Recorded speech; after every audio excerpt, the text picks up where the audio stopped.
Kun raadiyoo sagalee Oromooti. Raadiyoon torbanitti guyyaa 3 wiixata, roobii fi sanbata galgala sa'aatii 7 hanga 7 fi walakkaatti karaa dambalii gabaabaa meetir baandii 16 yookiin kiilooheezii 17,850 yookiin oromovoice.org darbu. Amma jalqaba. Kun raadiyoo sagalee Oromooti.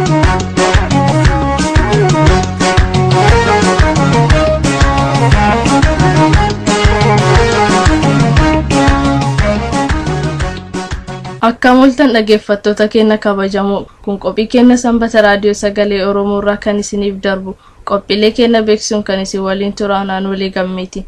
Qophiilee keenya irraa oduu fi qophii waaree mareeti. Muuziqaa torbees ni qabna. Hanga qophii keenya xumuraatti akka nu waliin turtan isin affeerra. Amma gara oduu keenyaatti isin dabarsa.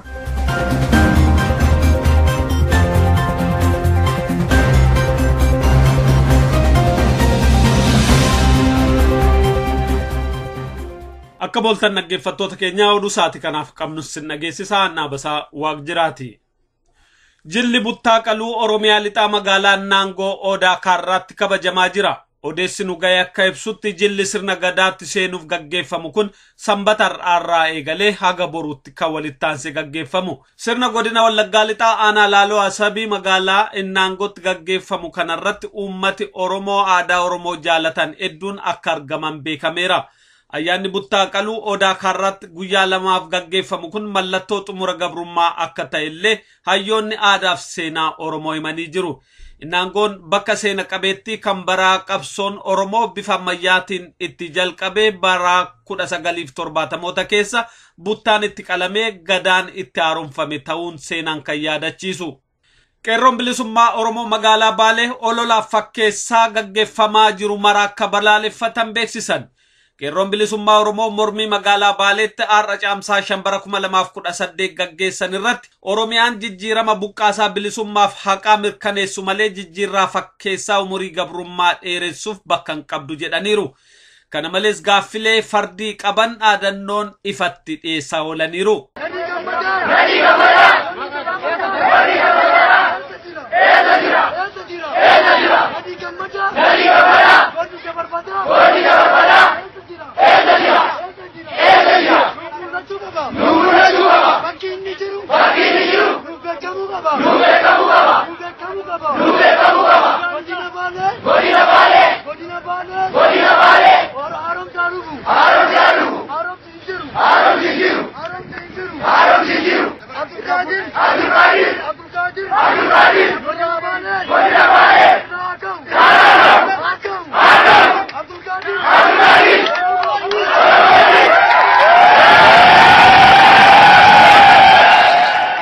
Qeerroon bilisummaa Oromoo akka waliigalaatti akka hubachiisetti uummata Oromoo qabsoo xumura gabrummaa fiixaan baasuudhaaf bakka jiru harka wal qabate jabinaan qabsoosaa akka itti fufu dhaamee jira.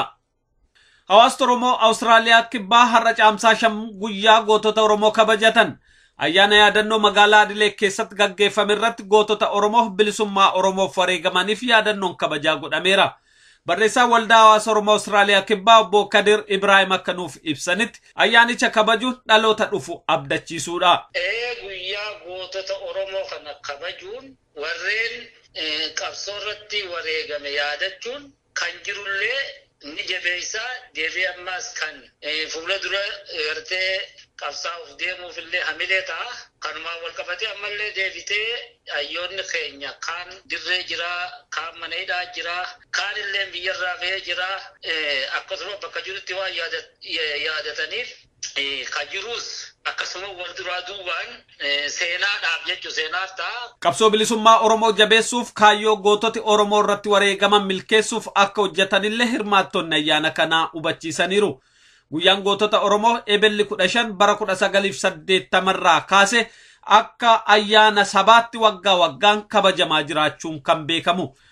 Hawaasni Oromoo Awustiraaliyaa magaalaa Melbourne naannoo san jiraatan immoo guyyaa boruu dilbata caamsaa 6 bara 2018 ayyaana Irreecha Arfaasaa kabajachuuf jiru. Koreen ayyaanichaa akka beeksisetti ayyaanni Irreecha Arfaasaa kun biyya Awustiraaliyaa magaalaa Melbourne keessatti yeroo sadaffaaf kabajamuuf jira.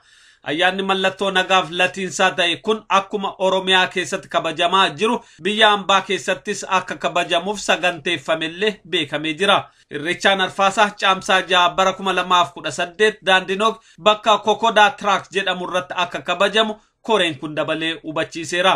Irreechaan Arfaasaa bona keessaa gara gannaatti darbuuf kan kabajamu ayyaana ulfina uumaaf uumamaati. Namuu aadaa Oromoon faayamee maatii isaa waliin ayyaanicha irratti argamuudhaan akka guddina aadaa Oromoof ga'ee isaanii gumaachan koreen qindeessitu ayyaana irreechaa hubachiiseera. Oduun sa'aatii kanaaf qabnu kanumaa qophii fi waliin nagaan nu tura.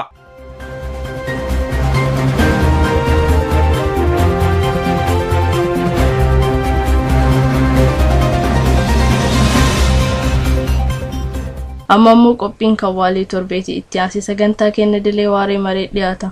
Amma gara muuziqaatti sin dabarsa. Sartu caaltu haytu birooniyaa saakaa sirbadhaynaa wajjoolle hojii warraan dhumtu kam taana haya mooyyee tana finnee dhufnaa xiqqoo nu eega ta'u lakki harka harkaan tumne hojii aanaa boqotta hay mooyyee moo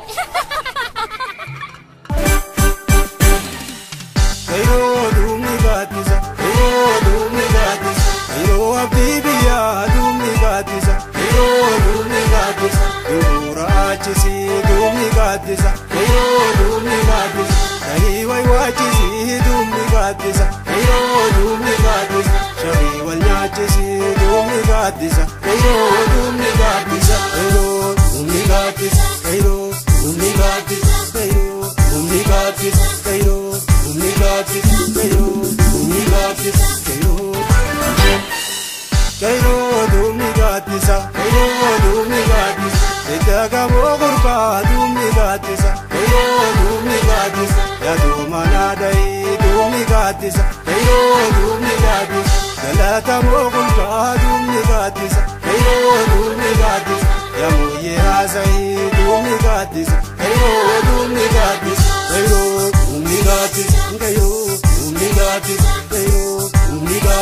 Kairo dumi gatisa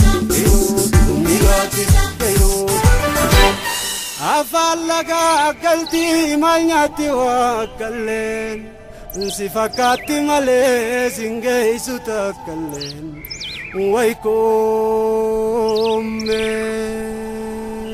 kana dobrogen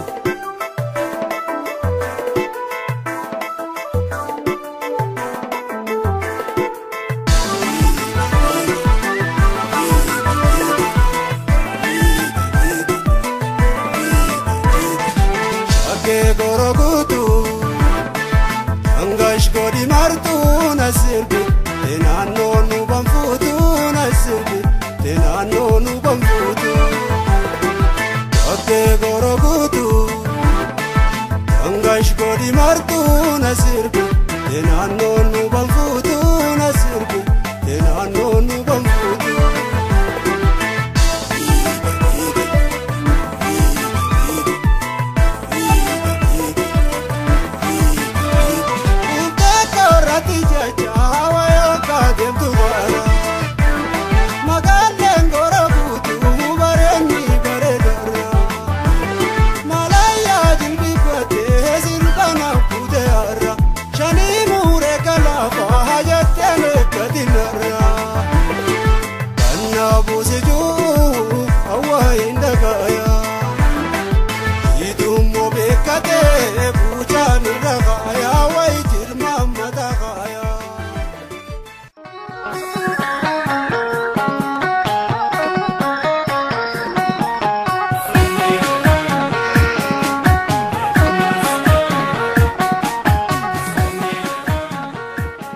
Kun qophii waarii mariiti. Qophiin kun torbanitti sanbata galgala yeroo kana dhiyaata. Kaayyoon qophii waarii marii aadaan wal marii, wal dhaggeeffannaa fi ilaafilaameen hawaasa Oromoo gidduutti dagaagee wal hubannaan akka jiraatu taasisuudha. Qophii waarii marii.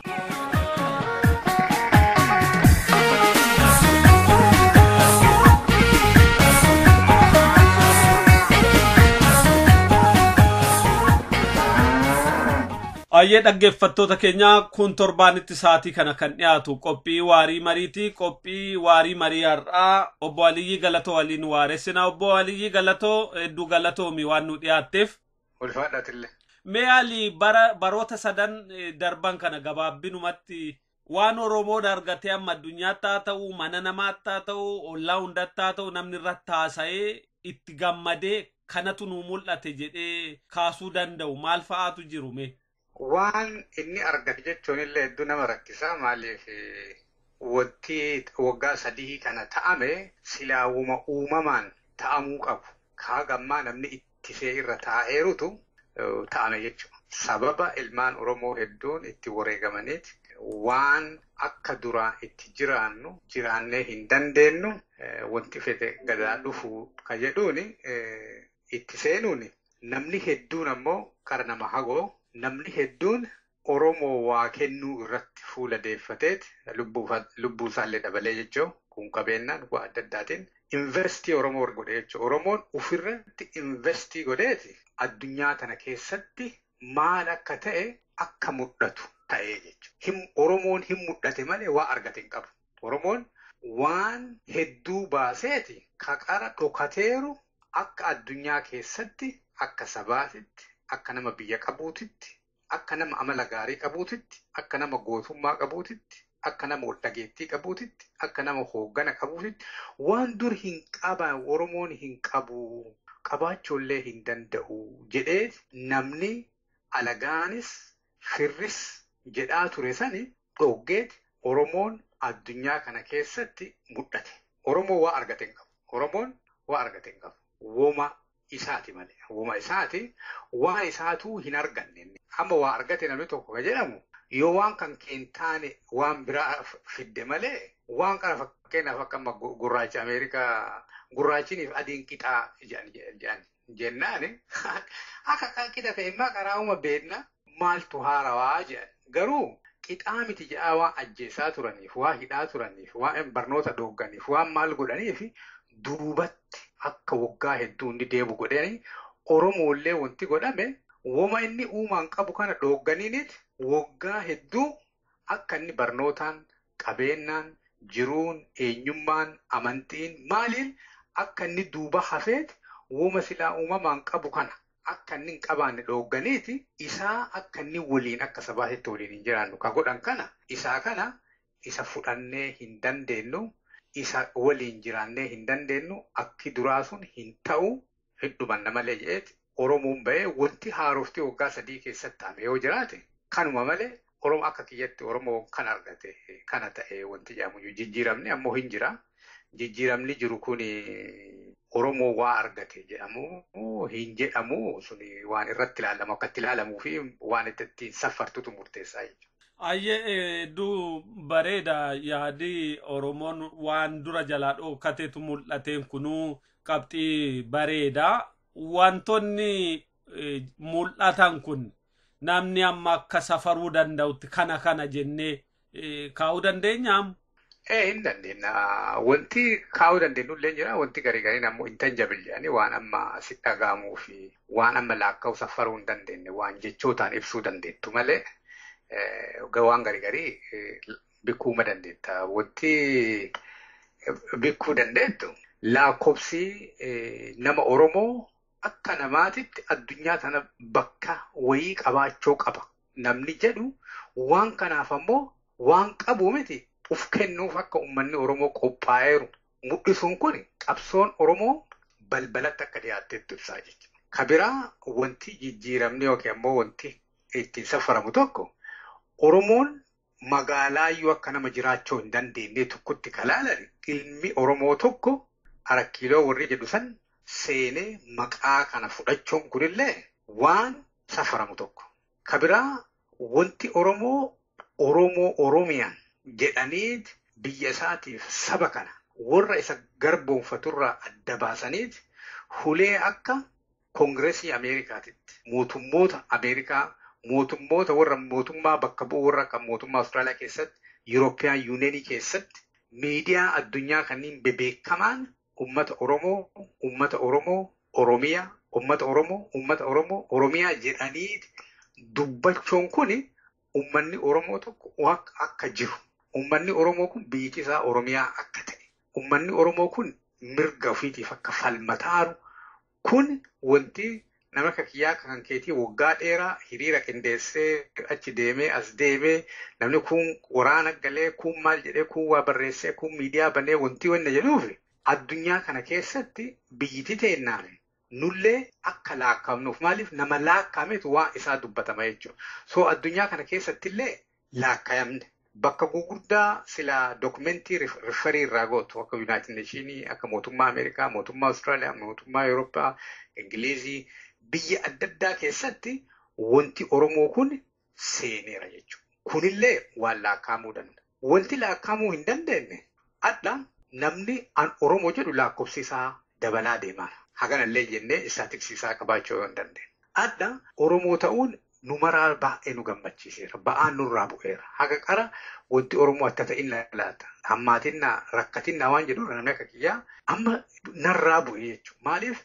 ba'aa kana sabni hin fudhate. Nama hedduurraa nama hagoo qara magaalaa adda addaa keessa waan xixiqqoo hojjetanirraa sabni kuni waa ofii fudhatee waa ofii itti gammadee biizinasa olaalte. Biyya adda addaa keessatti maqaa Oromootiin biizinasii bahee biyya ollaatitti wanti Oromoo kunniin akka gaarii wanna jedhee namni martuu amma an Oromoo olii hojjechuuf fedhii qabaachuun wanti Oromoo kun biyya hedduu mul'achuun kunneen waan si dhagamu kana wayyeessa namummaa kan kee wayyeessa aadaa isaa babadhatee deema waggaa 3 yoo amana kana sababa qabsoo kana wanti akka amma irreechaa fa'aa addunyaa kana keessatti amma qara nama hagotu wanna jedha amma babadhatee namni biraallee qoodarraa fudhatee deema. Sirbitoonni artistoonni kennallee amma addunyaa kana keessatti qara bayanii hin mul'anne biyya gurguddatti kanneen keessa dhufanii konsertii adda addaa gurguddaa fidaniiti. Jenereeshinii biyya faranjiitti dhalate kanneen waliif fidanii wanna godhuun kunneen illee waan amma daayirektiitti qubatti qabdeetu wanti kun kana yoo jechuullee baatte waan amma Oromummaa kana akka inni gajjabaatu akka qabsoontu ufa fuddeemtu godhee jechuudha. Hedduu bareeda qabxii babbareeda hubatamaa jiru kan kakaafte yeroo waan kun akkasitti mul'atu keessatti immoo haasaa yeroo garii ati kaaftu jira warri wanti kun mul'achuun guddachuun hin gammachiifne jiraachuu malu isaan kun summii adda addaa itti naqanii akka jalaa hin xiqqeessine hin balleessineef hojiin hojjetamuu qabu maayin. Waa hedduu godhuu hin dandeetta. Tokko warra amma summiititu itti naqu jenneeti nama cufallee baaskeetii tokko naquun ajeelaa miti. Namni hedduun warra ati deebisuu dandeettu. Warra irra hojjetee Oromoon namni gariin sodaa qaba. Sodaa waan qabuuf wanti Oromoo kun akka fottensinne afoo dhaabata. Akka inni hin sodaanne wanti kun akka sammiine akka inni rakkoo ittiin taane wanti Oromoo kun eenyuun akka rakkisuuf hin deemne warra barsiiftee wanna jechuu jira. Warra ammoo wanti Oromoo kun yoo deeme waan qara qabu dhabu jedhee sodaatu jira. Isaa kanallee waan qara qabu akkaataa inni ittiin dhabne nagaan akka jiraatu faayidaa bilisummaa Oromoo kun isaafillee nama maraafuu biyya ollaatiifillee namoota adda addaatiifillee akka faayidaa qabu. So hin barsiiftaa jechuudha. Warra amma barsiifteeti deebisuu dandeettu jira.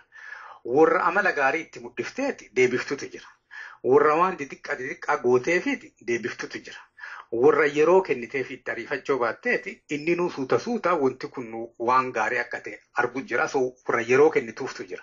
Warri ati ennaa maraa ufeeddu warra ati uuma feete yoo goote hin jijjiiramne jira.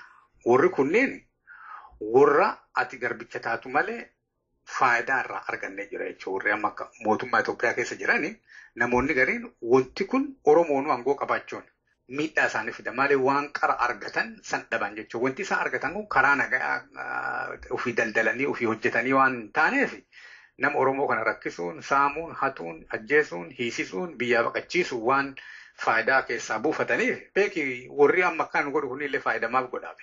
Faayidaa isaanii kanaaf faayidaa kennatu walitti hin galle. Warra akkasii sanniin warra kaawwan jalaa yaasu lakkoofsi isaanii baay'ee xiqqaa isaan kana taargeetii godhu. Warra yaanni isaanii hinnaa maraa nama waliin buusuu waa adda addaa godhu akka namni rakkatu godhu kanneen isa sisteemicha jechuudha. Sisteema kana hinnaa maraa sisteema kana waliin komproomaayizii godhuu hin qabdu.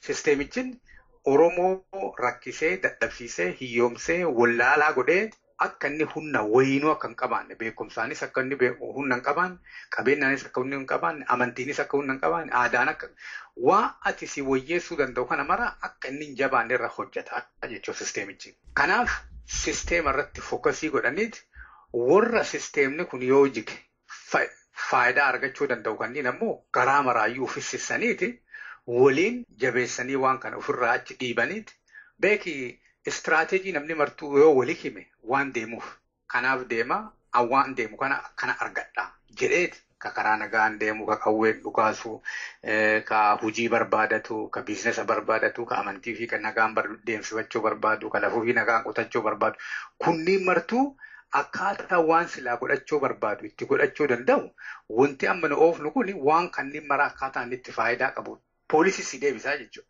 Poolisiin Oromoo maal akka ta'e ganamaa galgala ifa ta'e irra haasa'u ajjeechamaa fi maali kanneen irraa haasaa akkasii kanneen irraa haasaa poolisii haasaa biyyattiin garam deemuu qabdi haasaa biyyattiin gara itti deemtu kana ga'uuf maal fa'a ta'uu qaba jedhaniiti ganamaa galgala warri siyaasaa deemsisanii uummata kominikeetii godhuu qaban guyyaa guyyaan siyaasaan 24/7 waan deebi'eetuuf guyyaa guyyaan uummaticha akka nama maraa dhaqqabu godhuu qabanii jechuudha.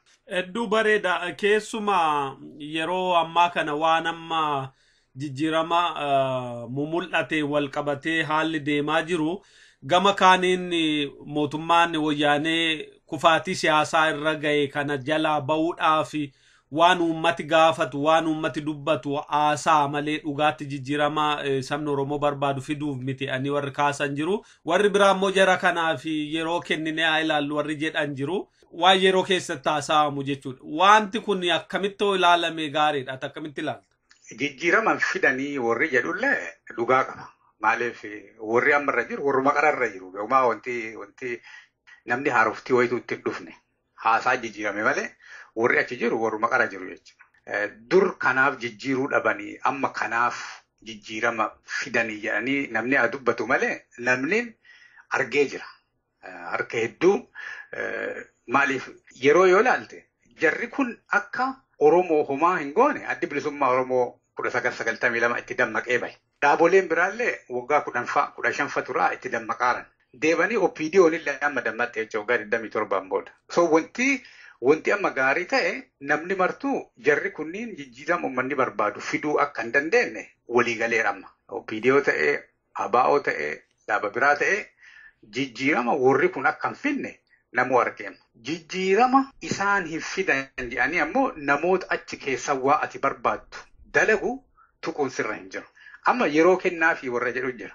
Hayyama eentu sigaa hayyama maal kennitaaf jechuun hayyama ofiisa kan keetiin bahu isaati yeroo maal kennitaaf wanti ati sirraa fudhatan wayitu hin jiru. Wanti jiru ati qabsoo kan kee bilisummaaf goota yookaan immoo mirgaaf goota amma fakkeenyaaf amma namni gariin mootummaa rakkoo hin qabnu mirgi namaa jiraatu. Processing election maaliin kunniin haa jiraatu jedha. Isaa kana godhuufu atini warri jijjiirama isaan hin barbaachisu. Warri jijjiirama barbaadu achi keessa jijjiira malee warri sisteemichi isaanii ta'eera. Uummataa hin taane malee. Uummatichi waa isaa hin taane kana jijjiiruuf qabsoo godhuu qaba. Jarrillee warri jijjiirama hin finna jedhan. Amma Prime Ministeriin jijjiiramni akkana dhufuu qabaa, seerri akkana ta'uu qabaa, termi limitii godhuu qabna, maalii godhuu qabna. Amma ummatichi kanallee waan hin goona jedhaa rakkunillee waan gaarii waan ta'eef godhi yoom gootaa jedhaniitu gaafachuu warri amma sisteemarraa waa eeggatu. Warri kuuwwan ammoo hujii ofiitti fufu. Maaliif waan kanaa ka fide hujii qabsaa'oo taate. Qabsaa'onni amma warra qaratti qabsaa'anii dhiisaniiti isaan yeroo kennina jechuun kun kolfa malee. Attamitti nama 5,000 oli waggaa 3 keessa fixatteeti warra nama 5,000 kanneen sirraa fide deebitee isaan irraa jijjiirama eeggatu. Isaan illee jijjiirama oo fiduu barbaadan haa fidani. Waati jijjiirama afoo waan dhaabattuuf hin qabdu. Garuu jijjiirama ka fidu jijjiiramni ka barbaachisullee si'uma malee warraa miti. Kanaaf warri waan deemsifatu nama isaantu ajjeesaara. Isaantu hidhaara. Atini akka qabsaa'aa tokkotti nama akka isaan si jalaa ajjeefne defendiif godhuu danda'u. Waraana jabeeffachuu. Waraana jabeeffattee yeroo nama hanqeedhaa atillee dhahuu danda'u. Seera addunyaatti dhiyeessuu danda'u. Addunyaan akka beektu godhuu danda'u. Malee warra si ajjeesaaru kanaan jijjiirama nuu fidi jechuun kun soba malee. Soba. Maaliif isaani wayifuu si ajjeesaara wayifuu si daaran warra hidhamellee wayifuu hiikuu didaaran emergency jedhanillee wayifuu ofirraa kaasuu didaaran maaliif isaanii kakaasullee isaantu kaa'eera isaaniif fayyadaara si fayyadaa hin jirre malee emergency kanaaf warri amma yeroo ati kenninuuf jedhu yeroo ati kennituuf hin jiru maaliif hayyama sirraan barbaadu warri ati qabsoo godhuun sirra jiru godhu waan isaan gaarii yoo dalagani jaju jira state of emergency warri hariiroo isaa waliin qabu jajanii waan gaarii godhanii waan itti hafellee kun namallee hidhaa hiikaa nama akkana ta'ellee akkana godhaa jedhanii yeroo yeroon itti fufanii gaafii isaanii jabeessu gaafii ati gaafattuun hin hiikanillee emergensiinillee hin ka'u wanti emergensiillee kaasu namallee hidhaa baasu mirgallee fidu bilisummaallee fidu qabsoo namni godhu kana beekuu qaba namni warri qara beekaan achi taa'etti fixaan si ajjeesaan si saamaaru wanti adduma tanaa yaada jijjiirateeti waa ati qara gaafataattu kana sii kenneet ati waan kana fudhatteet inni ammoo irraa bu'ee rakkoo biraa keessa seena jechuun uf sossobuu jechuudha yookiin ammoo sadaanneerra illee jedhaniituma himuunillee waan tokko.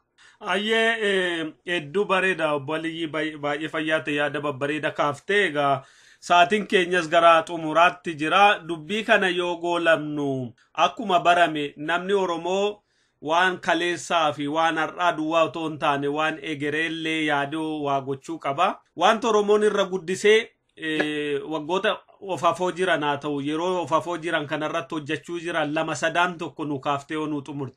Tokko rakkoon Oromoon guddaan qabu organization dhaaba. Wama ijaaratu kana rakkoo qaba. Isaa kana wayyeeffatu malee haga feete horii feete waraana feete waan feete yoo ijaarte hin hojjetu. Maaliif akkaataa siyaasaan addunyaatti itti socho'u akkaataa basaasni waraanni diinagdeen maaliin kunniin itti hojjetu organizationii hojjeta. Namni kan kee kun illee badhaa waan ta'eef hedduu waan ta'eef seeraa fi itiksii fi waan adda addaa akkaataa nama itti filattu akkaataa itti hojjettu maalii kanneen organizationii yookaan immoo dhaaba keessatti waan kanneen goota jechuudha. Tokko Oromoon bakki inni ganamaa galgala irra hojjechuu qabu dhaabni keenna yoo akkamitti ijaarame yoo akkamitti istiraakcharii ta'e yoo akkamitti waan adda addaa achi keessa godhuu jira poolisii haa ta'u maalii haa ta'u yoo attam godhe waan barbaannu kana dafee nuu fiduu danda'a. Beeki meeshaa jechuudha organizationin meeshaan keenna kun akkuma namoota magaaziin muka muree sa'a 8 irraa fudhatee achiin booda wanti sa'a 8 irraa fudhatee sababa mukaa aduu hin taane meeshaan ittiin muraaruu jedha. Organizationin kan kee yoo efficient effective yoo hin taane waggaa dheeraa asirraa fudhata hin milkooftullee. Kanaaf organizationii irra hojjechuun guddisee barbaachisa. Organizationiin kenna akkamitti yoo hojjete fiixa ba'a. Lammaffaa sabni tokko milkaa'uu fi beekumsa isa barbaachisa. Beekumsa dandeettii bilisummaa kana fiduuf meeshaa ittiin loltu ka oomishtuun beekumsa. Ka nama itti amansiiftu beekumsa. Ka waan adda addaa ittiin gootu beekumsa. Beekumsa eessan na jalaa hanqateera. Ka qabu ammoo itti fayyadamaa itti fayyadamaa hin jiru jetteeti laaltee kana kamaan kan ittiin wayyeessitu beekumsa. Beekumsa kan kee kana yoo hin wayyeessine akka nama zaaphaan lafa qotee jechuudha. Uduu tiraakteriin qotuu dandeettu. Kanaaf beekumsa wayyeessu Oromoon. Kuleema maratti beekumsa waan maraatu wayyeessu. Ka amantii wayyeessitee, ka aadaa wayyeessitee, siyaasaa wayyeessitee, diinagdee wayyeessitee, fayyaa wayyeessitee, teknoolojii wayyeessitee beekumsa ofii wayyeeffachuu qaba. Oromoon bakkuma jirutti beekumsa ofii wayyeeffachuu qaba. Ka sadaffaa aadaa. Aadaa hojii. Aadaa itti hojjettu kana aadaan kan kee kasi milkeessaaru ka duubatti hambisaaru jettee laaluu qabda. Aadaan kan kee yoo waa ati barbaaddu kasi hin finne taate laaltee waan keessaa jijjiiruun sirra jiru jijjiiruu qabda jechuudha. Aadaan kun siyaasaa keessa dhaaba keessatti illee si rakkisa. Beekumsa yeroo waa barattu illee si rakkisa. Yeroo waan tokko milkaa'uuf deemtu illee si rakkisa jechuudha. Kanaaf aadaan mana hidhaati yoo si hojjetaan jiran. Isatu hidhee sirra ta'a. Kanaaf aadaa kana wayyeeffachuu qaba. Wanti wayyeeffachuu danda'an hedduutu jira. Haa ta'u dhaaba beekumsa aadaa waan sadiinaan kana akka gaarii waggaa tokko Oromoo irra hojjete waan biraa kan dhabe kaawwane akkuma salphaa argata jechuudha. Wanti inni waa hedduu dhabeeruuf waan sadiinaan kanneen rakkoo qaba. Hayyee obbo Aliyyuu hedduu galatoomii dhaggeeffattoota keenya bakka adda addaa teessanii nu hordoftanii qophii waarii marii har'aa kan waliin waareessine obbo Aliyyii galatootti maqaa dhaggeeffattoota keenyaatiin hedduu galatoomaan jedha. Ulfaadhaatillee.